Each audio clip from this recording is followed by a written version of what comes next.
Rain hammered the marble steps outside the Blackwood Foundation Gala as Daniel Hayes stood beneath the awning, holding his 8-year-old daughter, Lily, close. Inside, chandeliers glittered above hundreds of wealthy guests.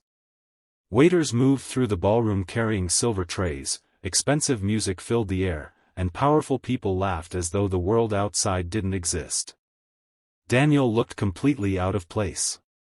His dark suit was several years old. Rain had soaked the shoulders of his jacket, and his worn shoes were leaving tiny drops of water across the polished entrance. Beside him, Lily clutched her favorite stuffed rabbit. "Daddy," she whispered, "are we really going inside?" Daniel smiled. That was the plan. A security guard stepped in front of them. "Invitation?" Daniel handed it over. The guard studied it, then looked at Daniel. "This isn't a gala invitation." Daniel frowned.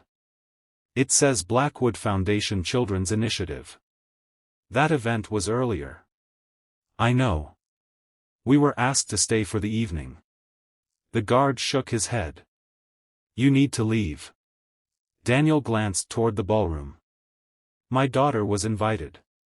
Before he could explain, a woman in an elegant silver gown appeared behind the guard. Victoria Blackwood. The billionaire herself.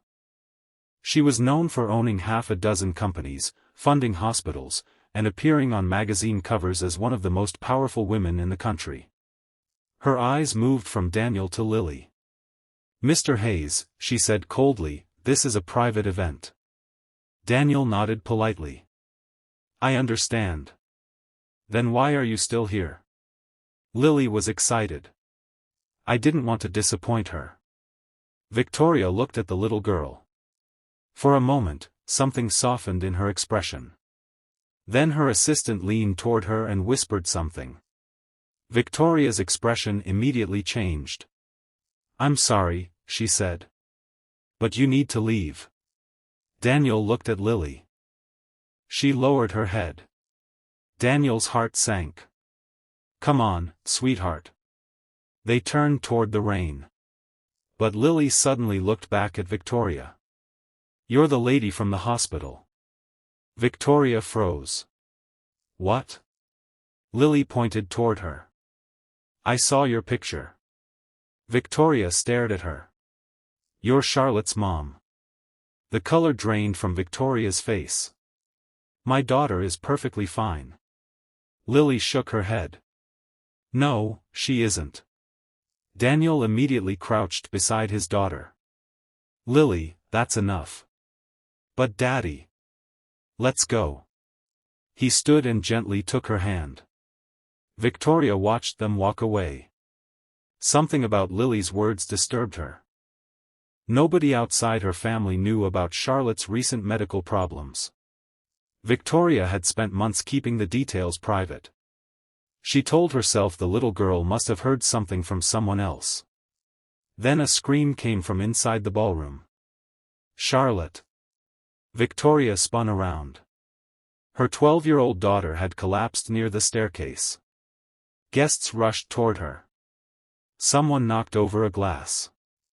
A waiter dropped a tray. Panic spread through the room. "My daughter!" Victoria ran inside. Charlotte was lying motionless on the floor. "Call an ambulance. Give her space. Someone help." Victoria dropped beside her. "Charlotte. Baby, look at me." Charlotte's eyes fluttered. Then closed again. Victoria felt terror take hold. She looked around desperately. And then she saw Daniel standing at the entrance. The quiet single father who had just been thrown out of her gala was staring at Charlotte. But his expression had completely changed. The uncertainty was gone. His eyes became focused, alert, and intensely calm. "Move everyone back," Daniel said. A security guard blocked him. "You were told to leave."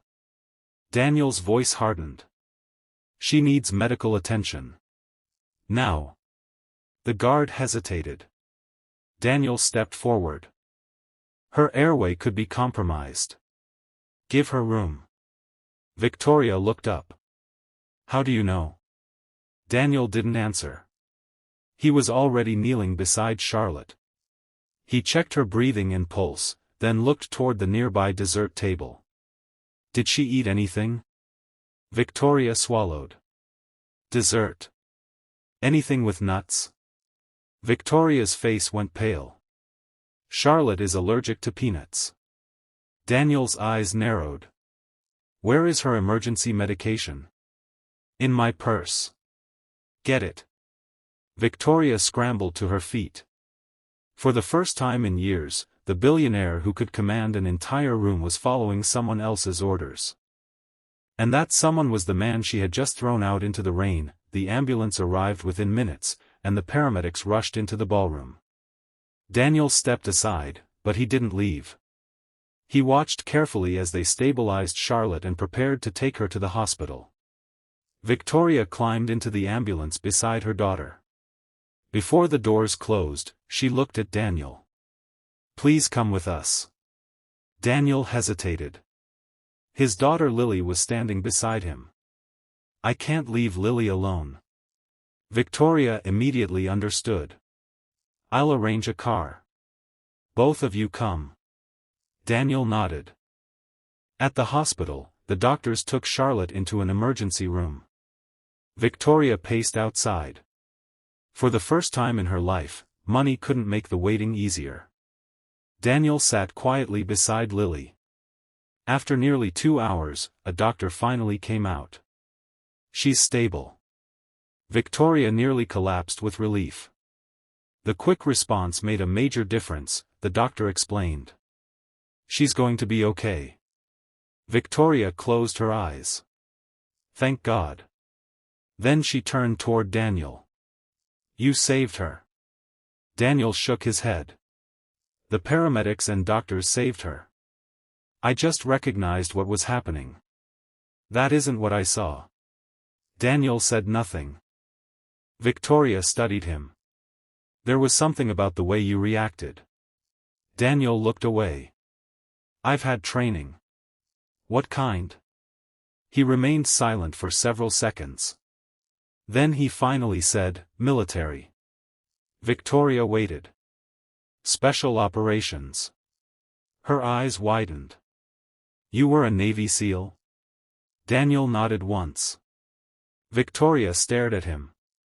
The man she had dismissed as an ordinary single father had spent years serving in one of the world's most demanding military units. Why didn't you tell me? Because you didn't ask. Victoria almost smiled despite herself. That sounds fair. Lily suddenly tugged at Daniel's sleeve. Daddy, can we see Charlotte? Daniel looked toward the room. Maybe when the doctors say it's okay. Victoria smiled. She'd like that. The next morning, Victoria returned to the hospital carrying coffee and breakfast. She stopped outside Daniel's room. You don't have to keep apologizing, Daniel said. Victoria raised an eyebrow. I haven't apologized yet. You're holding coffee. That's usually how rich people apologize. Victoria laughed for the first time in days. Fine. I'm sorry. Daniel accepted the coffee. Thank you. I judged you because of your clothes, your car, and the fact that you arrived with a child instead of a business partner. Daniel nodded. You weren't the first. But I was wrong. Yes. Victoria laughed again. You really don't make apologies easy. I'm not very good at accepting them. Over the next few weeks, something unexpected happened. Charlotte recovered quickly. She became fascinated with Lily's stuffed rabbit, and Lily became fascinated with Charlotte's collection of astronomy books. Victoria and Daniel also began spending more time together. But their peaceful routine didn't last. One afternoon, Daniel noticed something unusual in the Foundation's security records. A staff member had accessed restricted files several times. Another employee had entered the Gala storage area after midnight.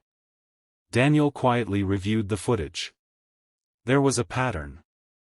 Someone inside Victoria's organization was planning something. He showed Victoria what he'd found. "Cancel tomorrow's charity event," he said. Victoria stared at him. "That's impossible. 2,000 people are attending. Then 2,000 people are in danger." Her face became serious. "Are you certain?"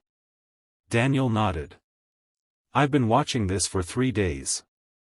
The next morning, security officers searched the event equipment. They found a concealed device that could have caused serious harm. The event was cancelled immediately. An investigation followed, and the person responsible was arrested. Victoria stood beside Daniel afterward, staring at the empty ballroom. "You saved my daughter," she said quietly. "And now you've saved hundreds of people." Daniel shook his head. "I was just doing my job." Victoria smiled. "No. You were doing something much bigger." Lily ran into the room. "Daddy." Daniel turned. She hugged him tightly. Charlotte followed behind her. "Can we all have dinner tonight?" Victoria looked at Daniel. He smiled. "I think we can arrange that." As they walked out together, Victoria remembered the night she had ordered Daniel to leave. She had believed wealth made her powerful enough to recognize important people. She had been wrong. The most important person in the room had been the soaked single father standing quietly at the door. He had no billionaire fortune. No famous company. No desire for recognition. He simply had courage, discipline, and a father's determination to protect those who needed him. Victoria had once thrown him out of her gala. Now she considered him family. And Daniel finally understood that sometimes life doesn't bring you what you expect. Sometimes it brings you exactly the person you need, at the moment you need them most.